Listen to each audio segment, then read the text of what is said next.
제목으로 말씀을 전하려고 합니다. 사탄이 한 도시를 완전히 장악한다면 어떤 모습일까? 교회는 매주일 사람들로 차고 넘칠 것이다.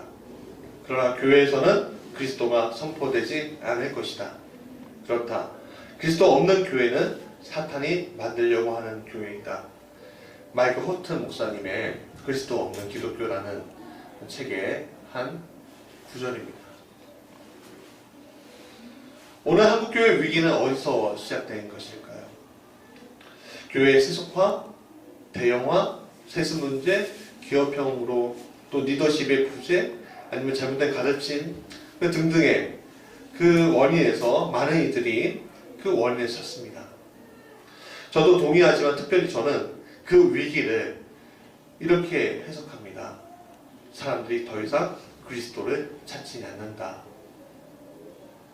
이게 무슨 말이냐라고 질문할 수 있습니다. 당연히 교회에서 예수님을 찬양하고 교회에서 십자가를 본받자고 이야기하는데 어떻게 그리스도를 다시 찾지 않느냐라고 말하고 있느냐. 그것은 오늘 우리에게 예수님이 누구일까? 누구냐? 라는 질문에서 우리가 집중할 때 그 대답이 나올 수가 있습니다. 첫 번째, 같이 읽어볼까요? 시작. 예수는 그리스도다. 그리스도라는 용어는 히브리어 메시아의 그리스어 번역입니다. 구원자를 지칭하고요. 그리스도라는 용어는 또 언어적으로는 기름 부음 받은 이를 또 가리키기도 합니다. 그렇다면 그리스도이신 예수님이 우리를 무엇으로부터 구원하셨는가? 라면 원론적인 질문을 우리가 다시 한번 해야 하는 그것이 기다리고 있습니다. 우리는 그 대답을 압니다. 바로 죄의 문제이지요. 예수님이 그리스도가 될 수 있는 유일하고 가장 확실한 이유는 바로 인간 자신이 영원히 풀 수 없는 숙제, 바로 죄의 문제를 하나님이 자신께서 아들로 오셔서 십자가를 통해 해결해 주셨다는데 그 방점이 있습니다. 그럼에도 불구하고 우리는요, 예수님에 대해서 치유자, 혁명가, 명상가, 선지자, 선생님, 영감을 주시는 이 문제를 해결해 주시는 분, 그렇게 해석하고 있죠. 자꾸만 우리가요, 의도하지 않게 주님이 오신 목적에 대해서 의도하지 않게 많이 희석시키고 있습니다. 그래서 교회에서 많은 것들이 유행하고 있습니다. 삼박자 축복, 성공, 스마트, 욜로, 힐링, 두나에게 이머징 교회, 유행을 타고 그렇게 설교하고 그런 것에 맞춰서 설교하는 것이 시대를 앞서 나가고 맞추어 가고 사람들의 귀에 즐겁게 들리는 것이냐, 사람들을 변화시키고 있는 것이냐, 우리가 착각하고 있습니다.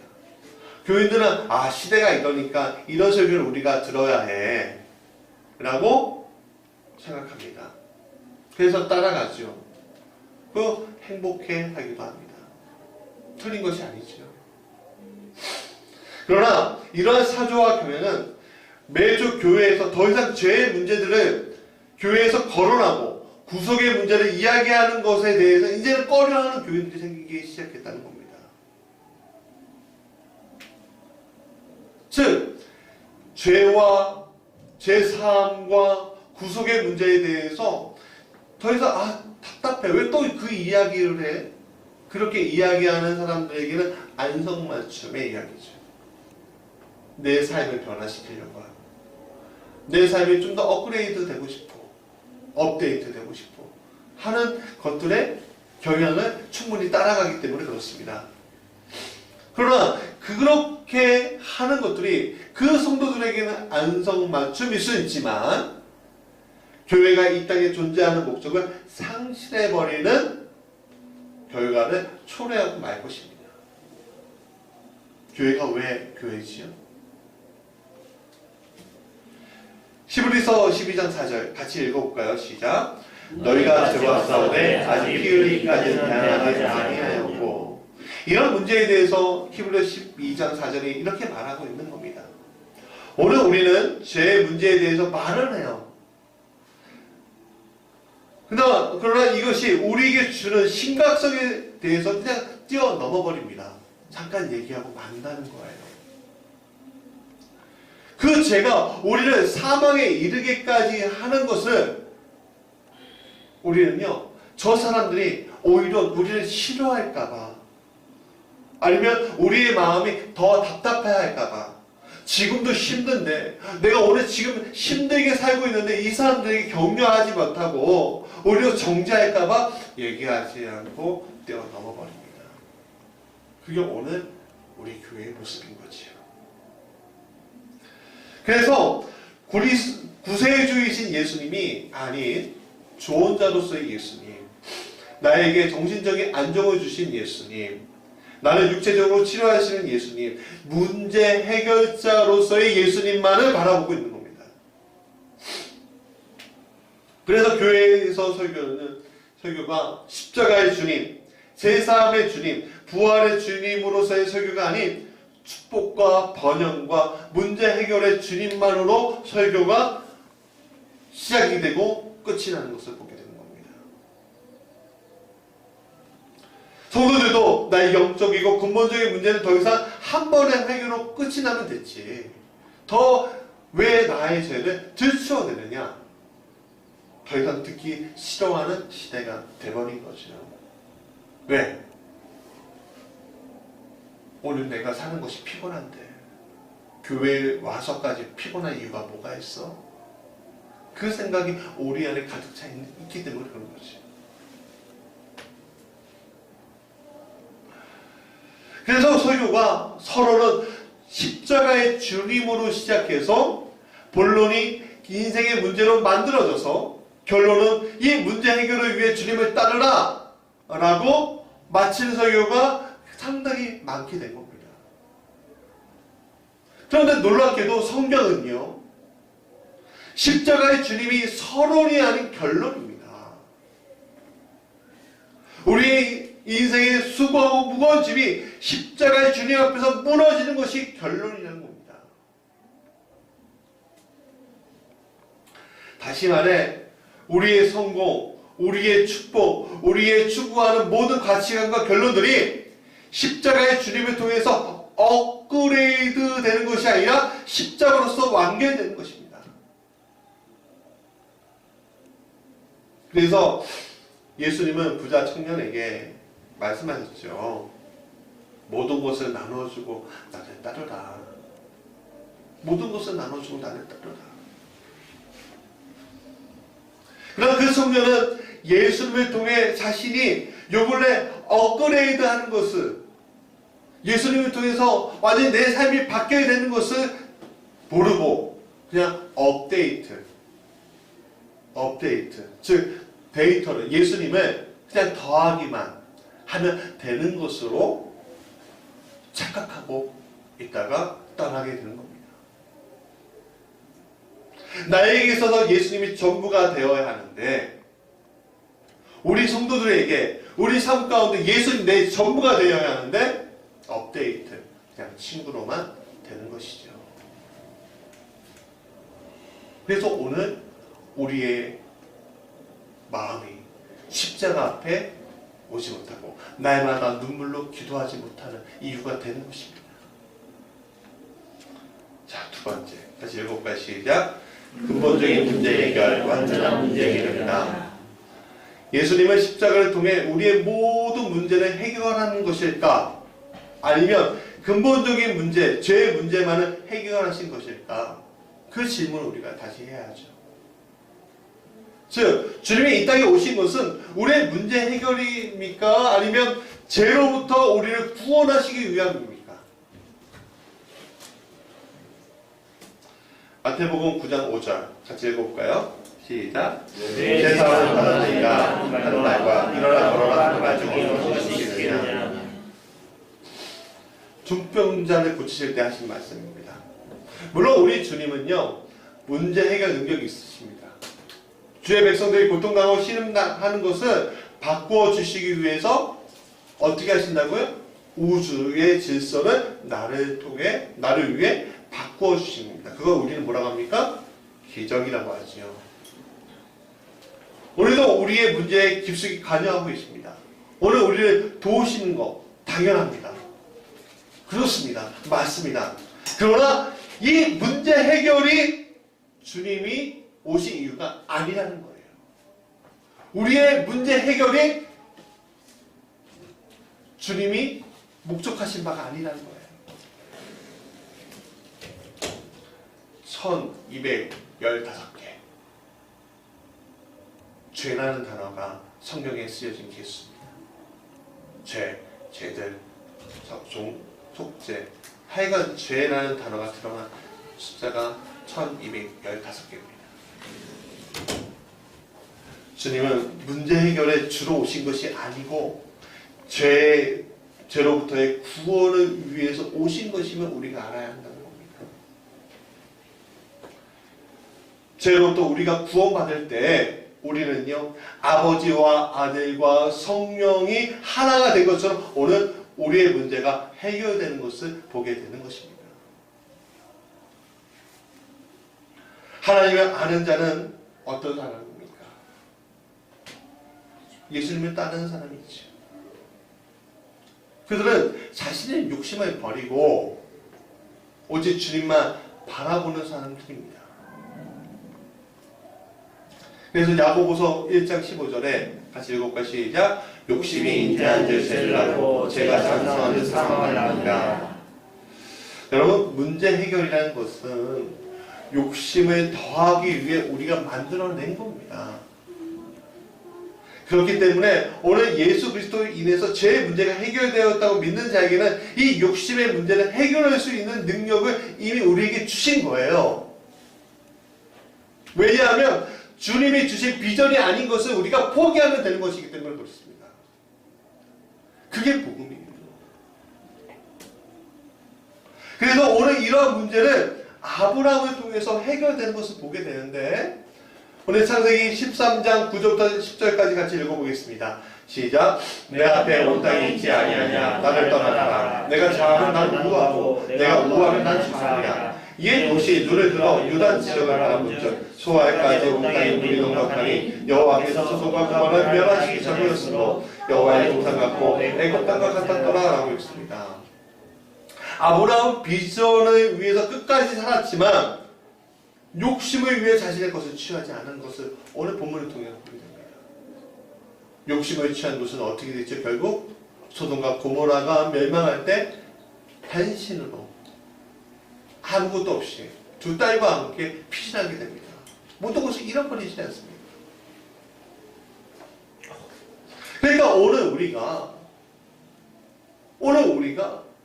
우리가 취하려고 하고 우리가 개선되려고 하고 우리가 무엇을 어떻게든 업그레이드든 업데이트든 어떻게 우리가 취하려고 하는 그 모든 것들이 하나님의 비전에 맞지 아니하면 모든 것이 다 뭐예요?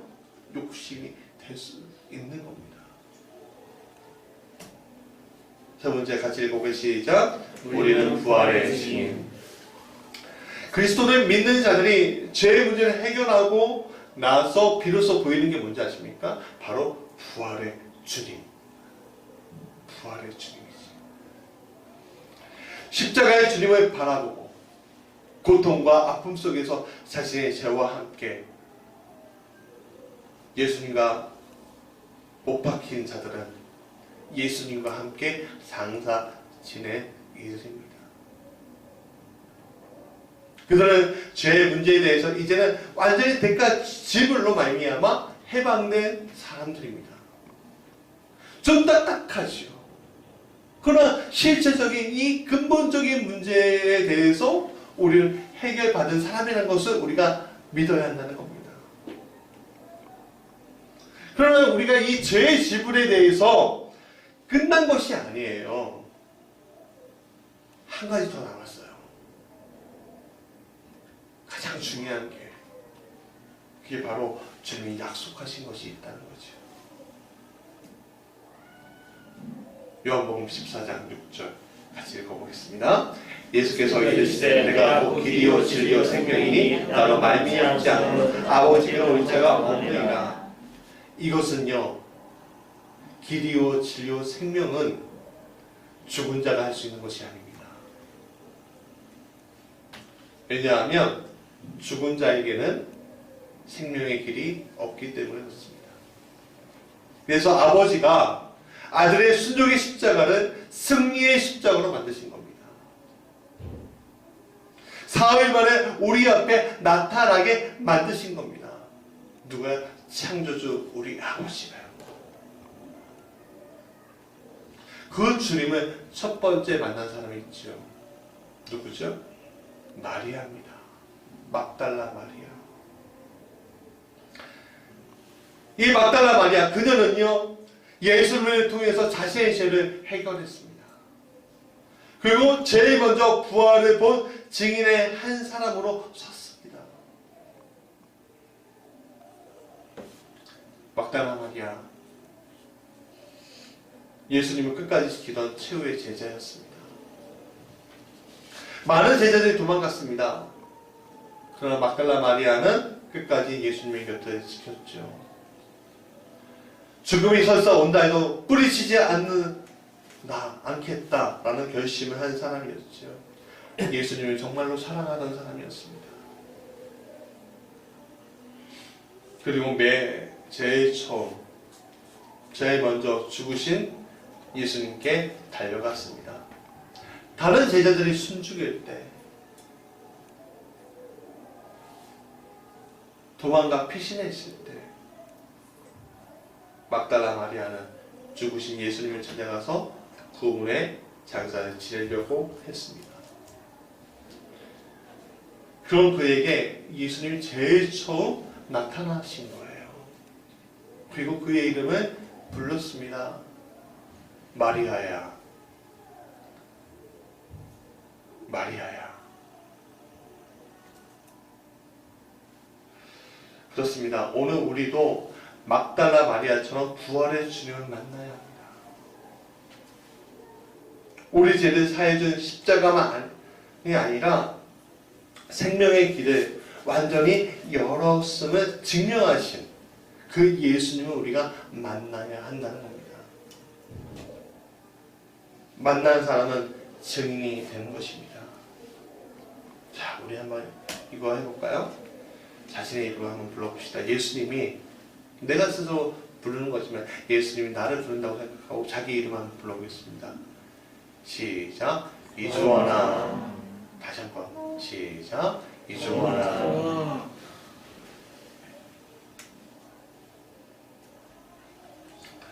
여러분, 부활의 증인들은요, 비전을 얻게 되는 거예요. 마태복음 28장 19절과 20절 같이 읽을까요? 시작. 그러므로 너희는 가서 모든 민족을 제자로 삼아 아버지와 아들과 성령의 이름으로 세례를 베풀고 내가 너희에게 분부한 모든 것을 가르쳐 지키게 하라. 볼지어다 내가 세상 끝날까지 너희와 항상 함께 있으리라 하시니라. 여러분, 이 말씀이 우리의 교회의 비전이 되는 겁니다. 특별한 것이 아니에요. 우리가 더 좋은 사람이 되려고, 더 축복받은, 사람들이 보기에 더 축복받은 사람이 되려고 하는 것이 우리의 근본적인 것이 아니라, 우리의 근본적인 비전이 아니라 주의 말씀을 땅끝까지 전한 게 우리의 근본적인 비전임을 여러분 믿으시기 바랍니다. 그것이 여러분의 비전이고 이 교회의 비전이 되어야 합니다. 부활의 산 증인으로서 말입니다. 사랑하는 여러분, 부활의 증인들에게 있어서 오늘까지 잘 살아오셨습니다. 다시 한번 우리가 십자가 앞에 서야 합니다. 그리고 부활의 주를 만나야 합니다.